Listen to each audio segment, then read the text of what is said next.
Hi. What are you drinking, Chris? I am drinking a decaf from Deadstock Coffee. And Nice roaster in Portland. We got it's a Colombian sugarcane process decaf. Some like cinnamon toast, a little chocolate. What you got? I am drinking a full caffeinated because I need that at all times. And I am drinking a Ethiopian coffee from Little Waves, and it is delicious. You have some berry brightness, and it's smooth. And it was brewed through AirPress, which is my favorite. Like, I didn't even realize it because you were talking to me about it earlier, how AirPress is the kind of like the only brew thing that comes complete.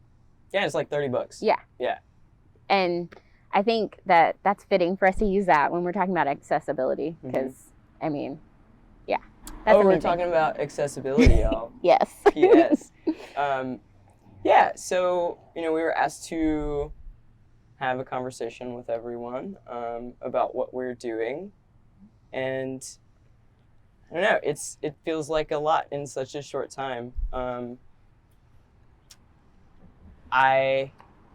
I don't know. Sometimes I don't know what to say. We started up in June of 2019, and our program is all about getting gear into the hands of marginalized baristas and coffee pros. Since coffee gear is like hella expensive, and marginalized folks face, of course we face financial hardships at a higher rate. So being a marginalized coffee professional just makes, those tangible goals seem that much more out of reach. So we started the thing on Instagram. That's kind of where our home base is right now. And I don't know, we have a Google form to apply. You fill out the form, answer 8 questions. We hit you up, see what else you need, verify your address, and then you get your box, really no other questions asked. Which I've received a box, and let me tell you, you don't just get like, oh, here's a random Chemex and maybe a cup of coffee. No, you're getting like over $100 worth of gear, and that may not seem like a lot to people, but it was a lot to me, and it was impactful, and it gave me the space to practice, and what I was practicing helped me not only be a better barista behind the bar, so added to my company, but also helped me during competition, and that's awesome. So Chris is very humble, but this is this amazing thing that he has created, and I'm so excited to be a part of the team. So tell us some more about you, Chris. Oh, Lord have mercy. Well, I'm Chris. I have been on and off, in and out of the coffee world since 2005, I think. My last gig, I was a manager, and I felt the need to kind of take on Getchu full time, and we started that push, and here we are. We have sent 80 boxes to 71 individual zip codes. We've raised funds recently to cover all of our nonprofit setup. We are slowly building an education department, and Cydni is one of the leads, along with Erica. What's up, Erica? And I don't know, we've got a bunch of new partners now. We're going to reach a whole lot more people. We even redistributed, funds from the coffee community to get 50 folks to be able to watch the street code presentation. Which is awesome. It is awesome. I think that also means we all need to kind of have a conversation about how to make things more accessible to Black, brown, and queer folks, marginalized folks, but also everyone. Yeah. I think that's one of the barriers, and that's one of the things that we can advocate for as coffee professionals as companies that like have a similar like mission or are like so down with Getchu Some Gear's cause, can advocate, you know, to their wholesale providers and say, hey, you know, can I have a discount so I can get more gear to my staff? You know, other companies can offer that discount to their, you know, wholesale partners, and you're giving your staff a pour over set, and you're like empowering them with tangible things. Yes. And then long term, that goes straight to like the bottom line of any business. I have received one of these boxes, and I think I've had a very tumultuous relationship with the coffee industry as a whole, and it's like something I love, but sometimes I'm like, do you love me back? And sometimes the answer is no, and you know, we just do what we have to do. But as far as education and coffee education, many times when you become you're a baby barista and you have like 3 or 4 days, and then it's like, go forth. And for me, I know that I learned 3 or 4 days of training, and then like, you know, I need more than that. You're released to the wolves. You're released, and now you're a representative of this brand, and you're not only representing this brand that you work for, but you're also representing the hard work that like so many people, so many hands have had to do, and many people want to do good, and they want to do a good job. And so I feel, I don't speak for you, Chris, but I feel like the whole core of this is just, there's people that want to do a good job, and we want to help them do the good job. And I think that that's super exciting to be a part of, because I know that the bulk of my coffee knowledge has come from my 3 or 4 days with one of the best trainers ever, Tracy. Ooh, hey, Tracy. And then fangirling off of Michelle and Chocolate Barista, and binge watching James Hoffman videos on YouTube. And so even though that's great, because I know I'm a good barista, but I think that we can do better as an industry for everyone. And so, yeah. I agree. And to add on what you were saying, like, we have managed to do most of this with bar shift tips. You know, a community that was able to come together, and like a little bit of investment, like on like my part, but it's basically been free. It's been a lot of work, but like it can be done. It's possible. Yes. If we can do this with basically nothing, and we can reach, you know, as many people as we have, and you know, hit our goals for who we want to reach in the future. P.S. We have a Canada chapter now, thanks to our friends at 8 Ounce Coffee. So that means that like, if companies and other coffee professionals that are in positions of power can kind of like step aside and, you know, make room, or, you know, give gear to someone that needs it, or work to, you know, promote and elevate more Black folks, more queer folks, you know, more people of color, like it all comes back and makes the industry better. We are not asking you all to just do this for benevolent sake. This is adding to the health of your brand, because the more people that you have that are different and can be representatives for your merchandise, or for your brew gear, or for your coffee, the more different communities you can reach. And so this is really a win-win. You invest, you do the right thing, and it's a clear benefit to you in your profits. And especially during this time of COVID-19, and recognizing the power of like having a brand and having reach in communities, because you never know really what's going to happen, and when word of mouth won't be enough, you know, to keep you going. And so it's good business planning for you to make sure that every person that you employ can really speak to your product and can represent your product. And we want to help you do that. And Chris has been helping people do that, people like me, and people unlike me, which is a good thing. Like, Getchu Some Gear is as open as the human experience is. Oh, and that's dang. exciting.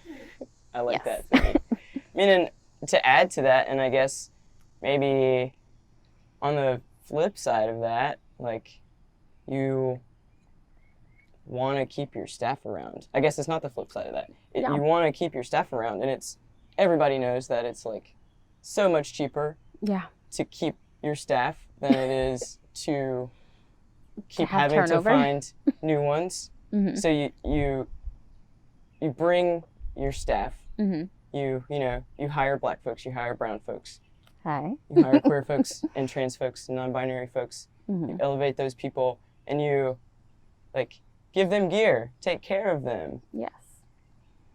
And then they take care of your business. And I mean, this is simple.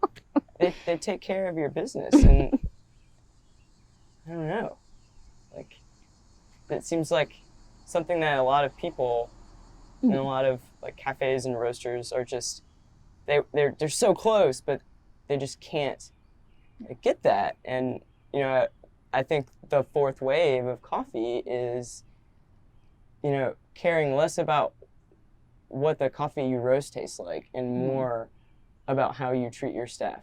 Yes. And what your company is doing to make like the industry and the world better. Like, because if your people aren't great, what's the peccary folks? What do they say? If your staff ain't good, neither is your coffee. Something like that. Yeah, like that's so true. And like if there's, it seems like a very simple concept.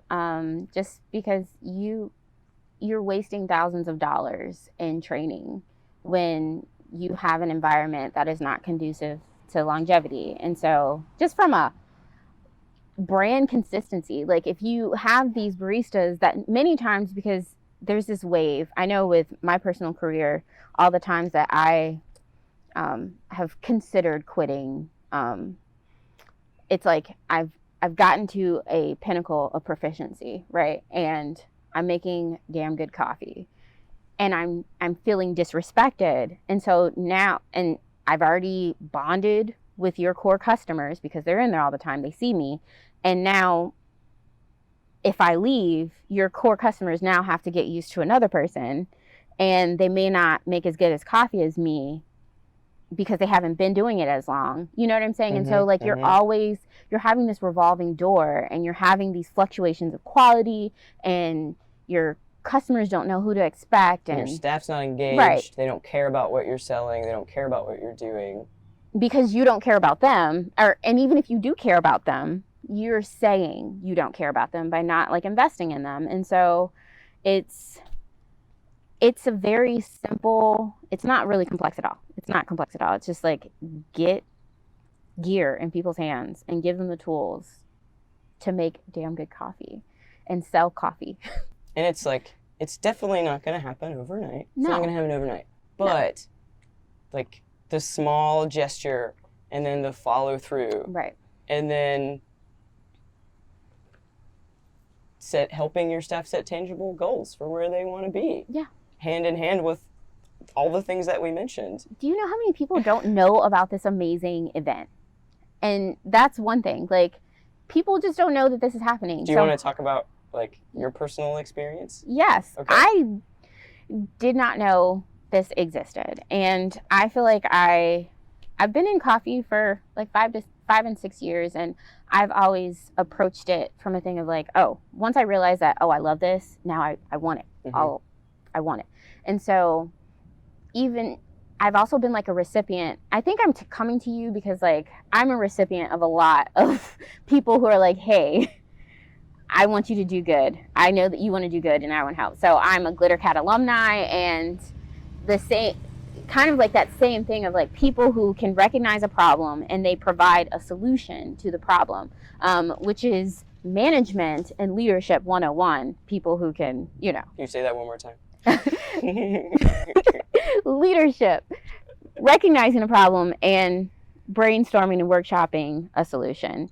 And a lot of times the solution is not always going to be the easiest thing, or it's not going to initially make business sense. Like people are like, free, nothing in life is free.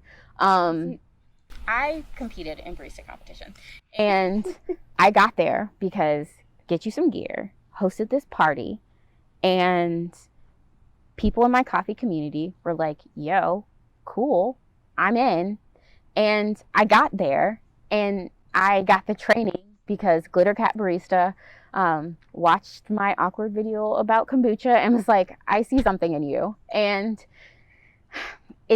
then I was able to brew coffee from little ways because they were like, hey, like, I see something in you. You're bumming in my shop all the time. Might as well like do something. And we so, love y'all. yes. And so you have all of these people. As a person who has been consistently unseen, but even more so seen by people in spite of all of that, like, I can tell you how impactful that is. And I'm working at Caravela because I put in my application and they were like, hey, you do some cool stuff and let's give you this chance. And so as a person, as a recipient of many opportunities, I can tell you that I will never stop repping the people, stop viewing them as my family. And so now you have one person who can reach many people. And when people are thinking about like, hey, what coffee I may want to try, they may be like, hey, let me try Little Ways. Hey, I got a little extra money. Hey, let me figure out how I can help get you some gear, or like all of that. And so like this is a win-win. And I'm so excited that you're doing this thing. Oh, and thanks, you Sid. like created this amazing thing. You know, that's helping people. I feel that Getchu Some Gear was kind of like born out of oppression. Yeah. A little bit. We can talk about that later. Yeah. But now we have this ability to help more people, and we have this like platform now.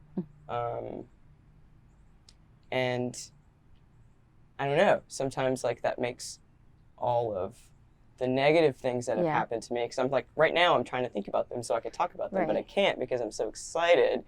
Yes. We have a chapter in Canada, y'all. Yeah. That's like wild. And like ultimately, you heard it here first, because when I was researching Rico, I was like, okay, what's the point of this thing?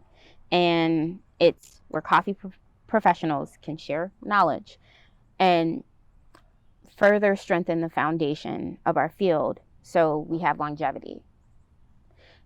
And so 10 years from now, imagine how amazing this coffee field is going to be because of the things that you've done. You know, like there's something tangible that you can say like, no, I was a part of this shift. And so when you decide, if you're someone watching this and you're like, oh, well, you know, I get what you're saying and I care about people, duh. What's in it for me, which is a very natural question. It's human design.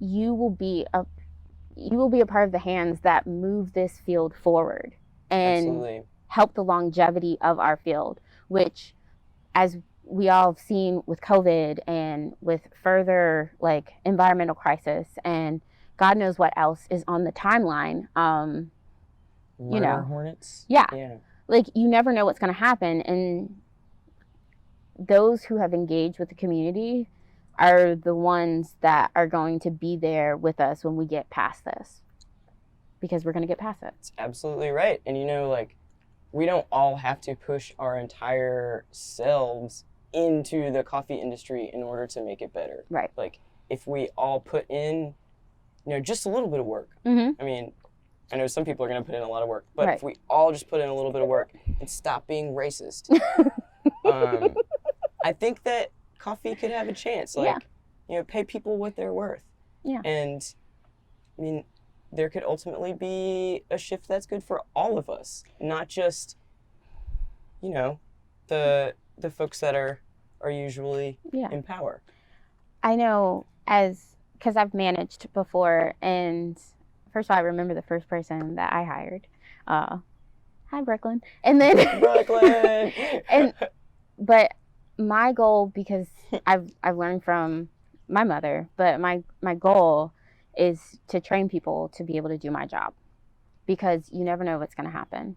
And ultimately, when you invest everything in people, I have never not returned 1,000 times more than the energy that I've put when I've been clear that I care about people. And so if you are in you're at this, turning point of your career, or your business, and you're like, well, I don't know. Like, I don't know how I feel. Maybe add a little bit more. Like, help a little bit more. Tell them that a little bit more. And it's always exponential. The return is always exponential when you like share that you care about people, and then it's a tangible thing. And then you'll get better at doing it. Exactly. And it becomes a habit. Oh, wow. And it becomes a habit. And then that's what makes change. Yes. So this is great. This is awesome. I don't know. I appreciate all of the opportunities that we have been given as a scrappy little project. Mm-hmm. I think that to add on to what you were saying, like to maybe do a little finishing piece, like we should all think about training our staff beyond like their tenure with us. Yes. And because if we do that, they won't want to leave. Oh, there's Judy. Hi, Judy. You came in toward the end. And you just sat right in the way. Hi, baby. Good bean. But yeah, that's it. Make things more accessible. Yes. Baby steps. And it can happen. Well, thanks for chatting with me. Thanks for chatting with me too. Really appreciate you, Sid. Appreciate you too.